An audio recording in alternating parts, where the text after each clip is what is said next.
Wow, senior citizens news! 11,000 pesos senior cash assistance sa 2026 at tataas pa next year.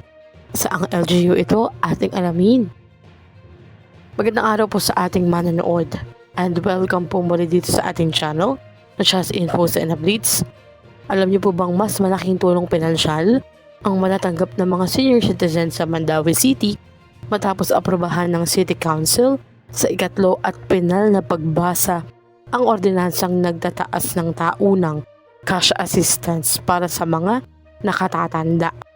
Mula sa dating 10,000 pesos, itinaas na sa 11,000 pesos ang taunang ayuda ngayong 2026.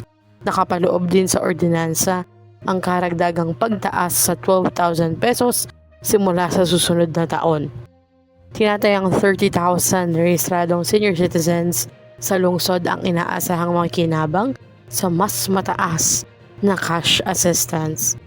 Ayon kay City Councilor Carlo Fortuna, layunin ang dagdag ayuda na matulungan ang mga senior citizens na matugunan ang kanilang pangunahing pangailangan, lalo na ang mga umaasa lamang sa naturang pinansyal na tulong.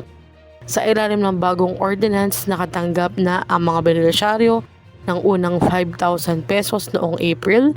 Ang natitirang 6,000 ay ipapamahagi ngayong pagdating ng November sa halip na December upang mas maagang maibigay ang ayuda.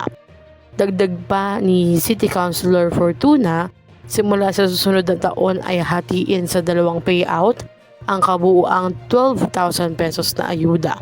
6,000 pesos sa Hunyo at 6,000 pesos sa November upang maging mas regular ang pamamahagi ng benepisyo sa mga senior citizens. Ito po ay sa City Hall ng Mandaue City. Sariling initiative po nila ito. Iba pa po ito sa DSWD Social Pension. Ito po ay para sa mga registered senior citizens ng lungsod. Sana all po sa inyong munisipyo ang ibinibigay sa mga seniors, i-comment na sa baba. Hanggang dito na lamang po muna. Ito ang Just Infos and Updates. Like, share, and subscribe para kayo updated. God bless po and have a nice day.